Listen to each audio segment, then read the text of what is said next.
नमस्कार प्यारे विद्यार्थियों, हमारा ये अध्ययन का क्रम निरंतर जारी है। मैं उम्मीद करता हूँ कि आपने अच्छे से लिखित और रीडिंग का जो कार्य है आपने किया होगा। इस प्रकार हमारा क्रम में जो संडे बीच में आता है उसमें आपको निरंतर एक वीकली जो पूरा वर्क होता है उसको अच्छे से आपको रीडिंग करने होता है, साथ में क्वेश्चन एंड आंसर को भी आपको हल करना है। तो आज हम चर्चा करेंगे हमारे कक्षा 9वीं विषय विज्ञान में अध्याय 4 का भी हमारा इसका कुछ भाग शेष है। पाठ का नाम है परमाणु संरचना, जिसका अध्ययन हम यहाँ करने जा रहे हैं। प्यारे विद्यार्थियों, परमाणु क्या होता है, अणु क्या होते हैं, इन सब चीजों को आपने अच्छे से देखा है। इसके बाद परमाणु को अविभाजित क्रम मानते हुए विभिन्न वैज्ञानिकों ने इसकी संरचना के लिए अलग से मॉडल या सिद्धांत प्रस्तुत किए, जिसमें सबसे पहले आपने थॉमसन के प्लम पुडिंग मॉडल को देखा था। दूसरा रदरफोर्ड के स्वर्णपत्र प्रयोग को भी आपने देखा। अब तीसरा जो मॉडल है वो है बोर का परमाणविक मॉडल।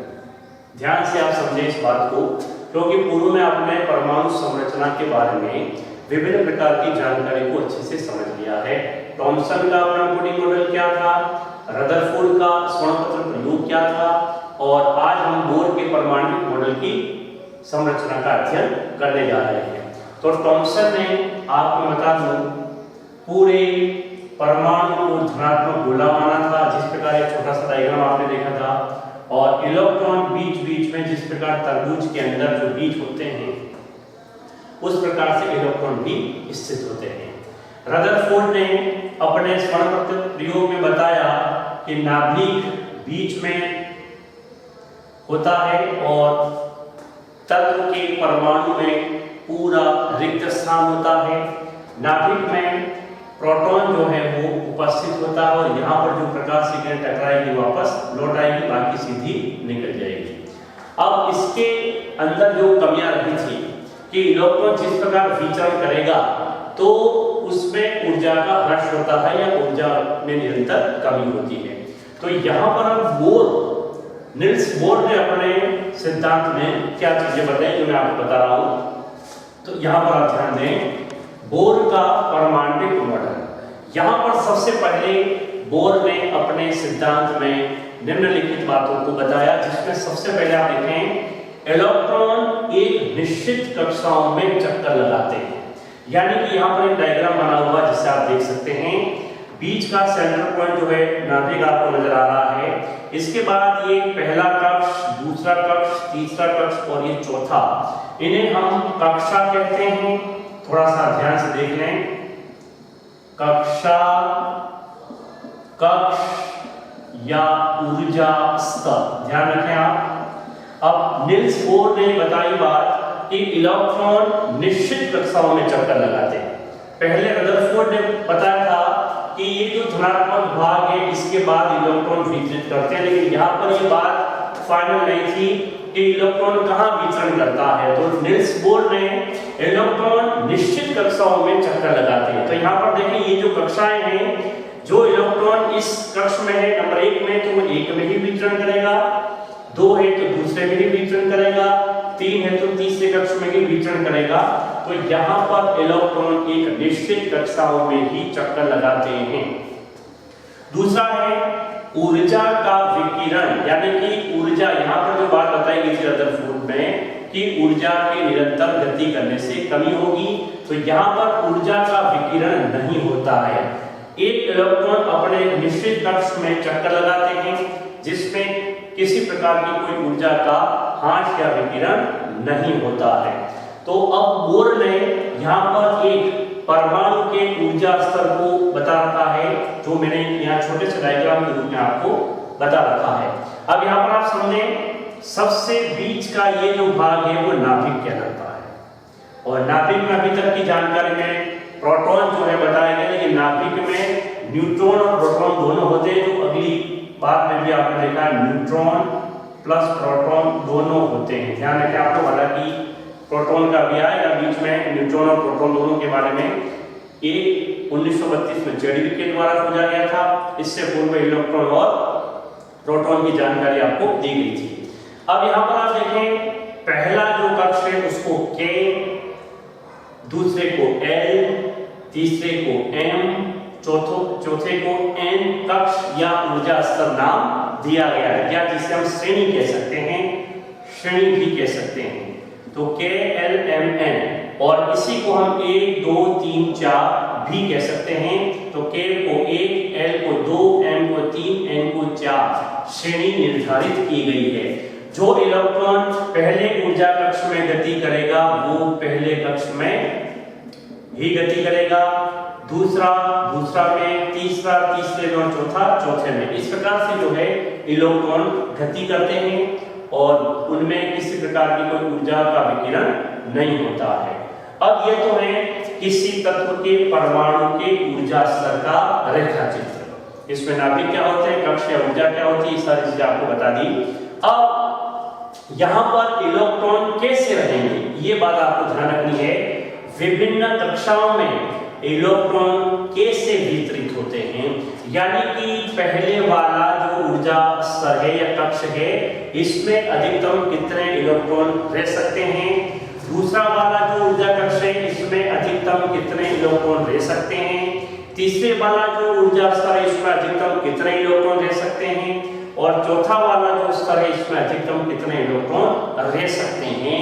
तो यहाँ पर विभिन्न कक्षाओं में इलेक्ट्रॉन के वितरण से संबंधित बोर और बरी नामक वैज्ञानिकों ने, निल्स बोर और बरी ने कुछ नियम प्रतिपादित किए थे, कुछ ऐसी बातें बताई, उस आधार पर ही इलेक्ट्रॉन का जो है वो समावेश होता है। तो पहला है, ध्यान रखें, ये एग्जाम में पूछा गया है, ये जो पॉइंट आ रहा है ये 1 नंबर का प्रश्न आ चुका है परीक्षा में, तो इसे भी हमें ध्यान रखना है।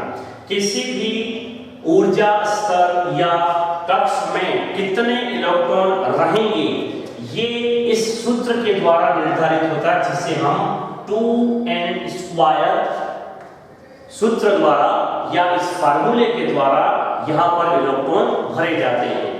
2n², यहाँ पर n क्या है, कक्ष की संख्या है। कक्ष कितने हैं, 4, 1, 2, 3, 4, तो 2n² से।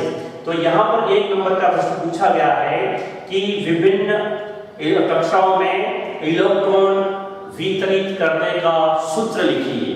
तो 2n², ये ध्यान रखें आप लोग, 2n² ये फार्मूला है। इसी फार्मूले के तहत आप प्रत्येक कक्षा के लिए इलेक्ट्रॉन कैसे वितरित रहेंगे या आप लोग इसमें भर सकते हैं। जैसे कि मैं उदाहरण दे रहा हूँ दूसरे कक्ष में कैसे भरे जाएंगे, जो हम यहाँ पर देखेंगे। तो यहाँ पर 2 और n की जगह आ गया, दूसरा का स्क्वायर हो गया, इसके बाद 2 n 2। अब इस सब का अगर गुणा करें तो यहाँ पर 8, यानी कि दूसरा जो घर होता है या दूसरा जो ऊर्जा स्तर होता है, इसमें अधिकतम 8 इलेक्ट्रॉन भरे जा सकते हैं। तो पहला जो आपके विभिन्न कक्षाओं में इलेक्ट्रॉन कैसे वितरित रहेंगे, इसका ये सूत्र आपको ध्यान रखना है और ये परीक्षा में आ चुका है, इसको आप अच्छे से देख लें। दूसरा है, प्रत्येक इलेक्ट्रॉन जिन जिन कक्षाओं में विचरित या विचरण करता है तो उसको एक नियम का पालन करना होता है, जिसे हम अष्टक नियम कहते हैं। अष्टक का मतलब होता है 8। जिस प्रकार यहाँ पर आपने अभी 8 को देखा, पहले वाला जो कण है इसमें अधिकतम 2 इलेक्ट्रॉन रह सकते हैं। तो 2 इलेक्ट्रॉन के बाद अगर ज्यादा इलेक्ट्रॉन है तो वो अगली कक्षा में चला जाएगा। तो यहाँ पर दूसरा वाला जो कण अभी आपने देखा, उसमें अधिकतम 8 इलेक्ट्रॉन रह सकते हैं। यदि 8 से ज्यादा है तो वो अगली कक्षा में या अगले ऊर्जा स्तर में चला जाता है, और 8 से कम है तो वो ये दूसरे ऊर्जा स्तर में ही रहेंगे। यह आपको ध्यान रखना है। तीसरा है भीतरी कक्ष का पूर्ण होना। जिस प्रकार ये पहला ऊर्जा स्तर है तो यहाँ पर 2 इलेक्ट्रॉन हो जाते हैं, तो फिर अगला अगले ऊर्जा कक्ष में जाएगा।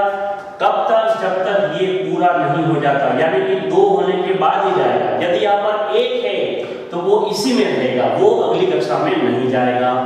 दूसरे ऊर्जा स्तर में जैसे कि 8 इलेक्ट्रॉन रह सकते हैं, यदि 8 से कम है तो वो यहीं पर रहेगा, और जैसे ही 8 से ज्यादा होते हैं तो अगली कक्षा में चला जाएगा। यानी कि भीतरी कक्ष का पूर्ण होना, जब तक अष्टक नियम के अनुसार ये सारे इलेक्ट्रॉन भर नहीं जाते तब तक अगली कक्षा में विचलित नहीं होंगे। तो यहाँ पर ये कुछ नियम हैं और इसको मैंने आपको नोट्स के रूप में और अच्छे समझा रखा है।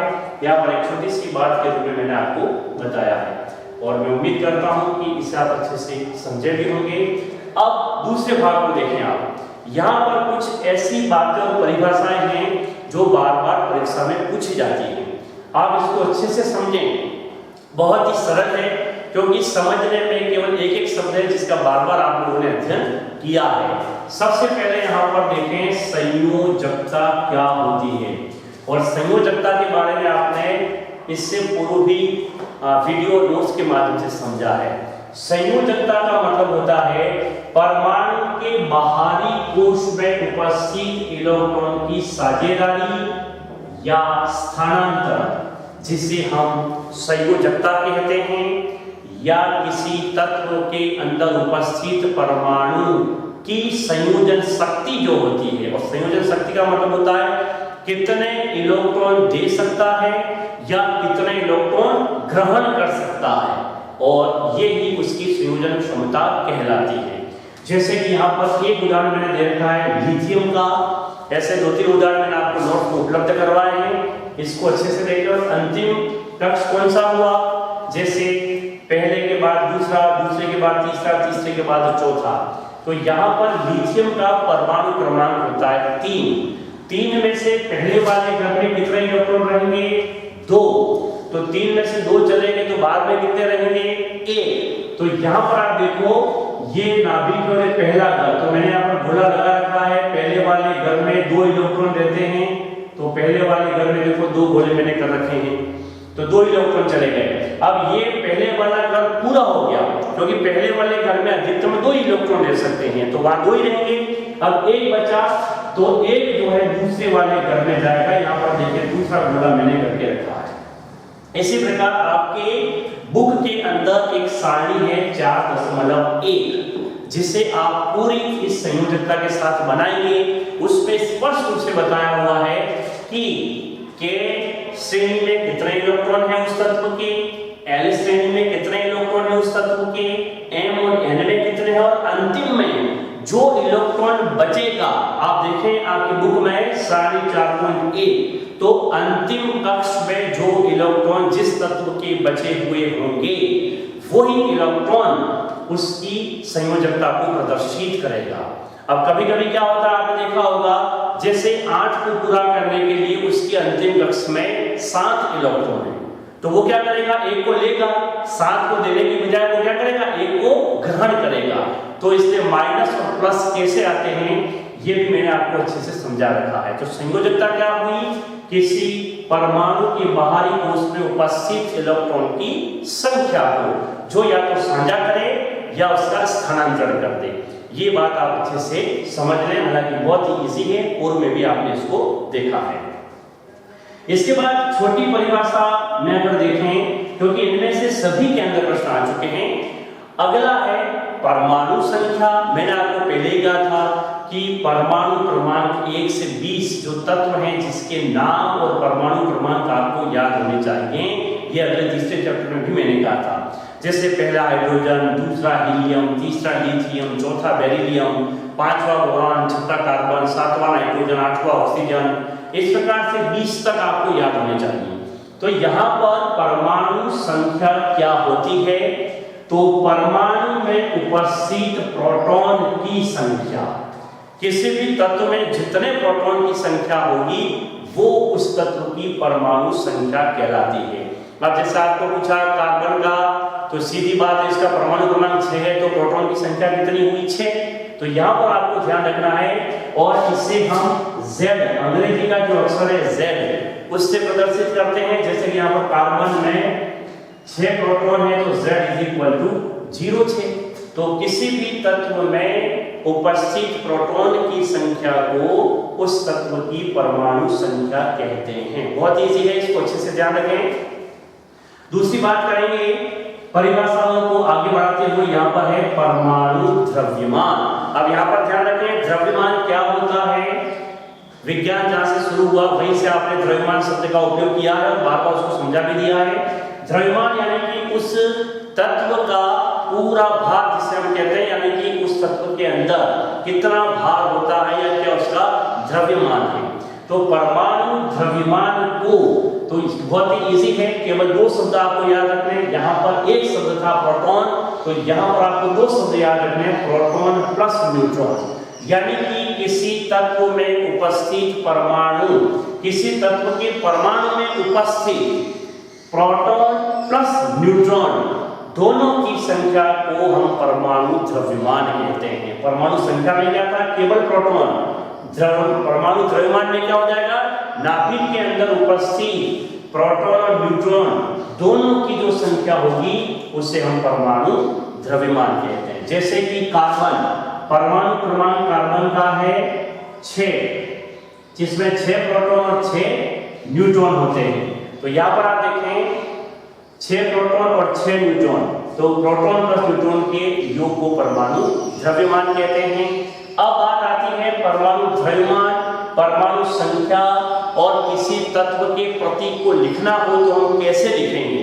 तो यहाँ पर आप देखो एक डिब्बा यहाँ बना रखा है मैंने, जैसे कि प्रतीक के बाद परमाणु संख्या जो निचले भाग पर होगी और द्रव्यमान संख्या इसके टॉप भाग पर होगी। जैसे कि उदाहरण में बताऊं, यहाँ पर नाइट्रोजन की बात करें तो नाइट्रोजन का प्रतीक है N और इसका परमाणु क्रमांक है 7। तो परमाणु क्रमांक का लिखेंगे यहाँ पर और इसकी द्रव्यमान संख्या 14 का लिखेंगे यहाँ पर। इस प्रकार से आप सभी तत्वों को लिखकर प्रदर्शित कर सकते हैं।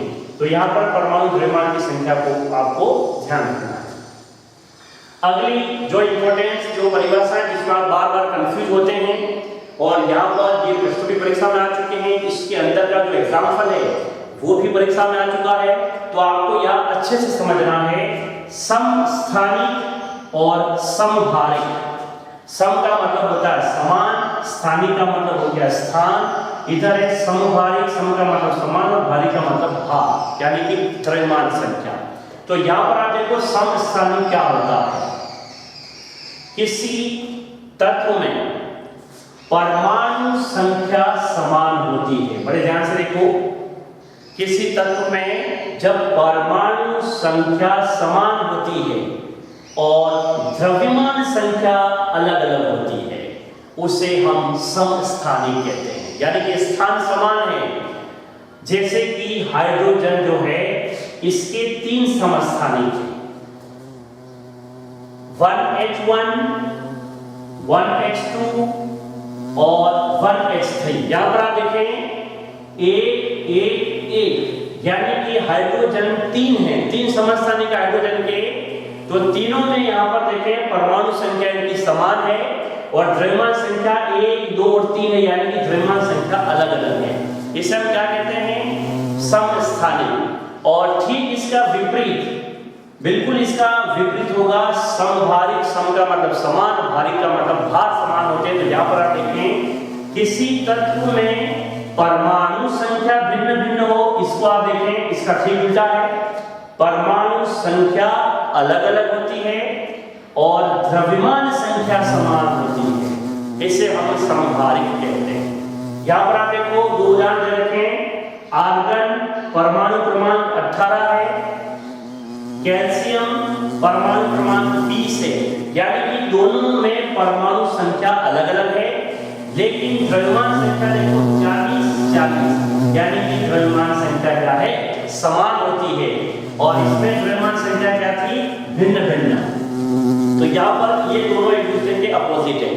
अब यहाँ पर कभी कभी क्या होता है, समस्थानिक के उपयोग भी पूछे जाते हैं, तो जो मैंने आपको नोट्स के रूप में उपलब्ध करवाए हैं। जैसे कैंसर के उपचार में कोबाल्ट 7 का उपयोग किया जाता है, घेंगा या गलगन रोग में आयोडीन का उपयोग किया जाता है और यूरेनियम जो है वो परमाणु भट्टी में ईंधन के रूप में उपयोग किया जाता है। तो समस्थानिक के उपयोग। अब यहाँ पर ये कुल 5 जो डेफिनेशन के रूप में छोटी छोटी बातें, लेकिन इनके बारे में बहुत बार, यानी कि हर बार एग्जाम में इनमें से प्रश्न पूछे ही जाते हैं।